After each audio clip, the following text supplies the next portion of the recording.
Վարչապետի թեկնածուի առաջադրելու իմ գլխավոր նպատակը իրական խաղաղություն հաստատելն է։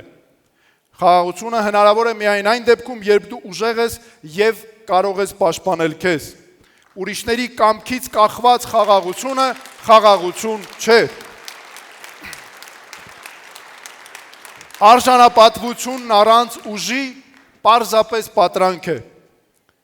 Թվարկեմ մի քանի կետեր, որոնք մենք անմիջապես իրականացնելու ենք, դրանք ոչ թե կարգախոսներ են, այլ կոնկրետ ծրագրային կետեր։ Առաջին, պաշտոնավարման հենց առաջին օրը ստեղծվելու է ռազմական բարեփոխումների հատուկ հանձնաժողով։ 6 ամսում հանձնարարվելու է հատուկ հանձնաժողովի եւ աշխատանքային խմբի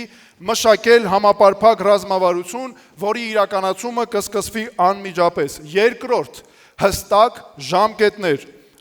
Մեր պաշտոնավարման առաջին տարվա ավարտին լիարժեք զսպման կարողություններ։ Առաջին ժամկետի ավարտին ռազմական հավասարակշռություն հանրության համար թափանցիկ հաշվետվողականությամբ։ Երրորդ, պաշտպանական ծախսերը ոչ պակաս քան համախառն ներքին արդյունքի 8%-ը։ Սա նշանակում է ռազմական բյուջեի աճ առնվազն $1 միլիարդ։ Ամեն տարի առնվազն $500 միլիոն հայաստանյան ընկերություններից գնումների համար ազգային ռազմաարդյունաբերական համալիրի զարգացման համար։ Չորրորդ, ճշմարտություն եւ պատասխանատվություն։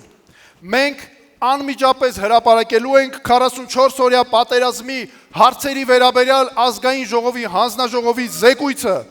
Հասարակությունը Հայաստանում իրավունք ունի իմանալ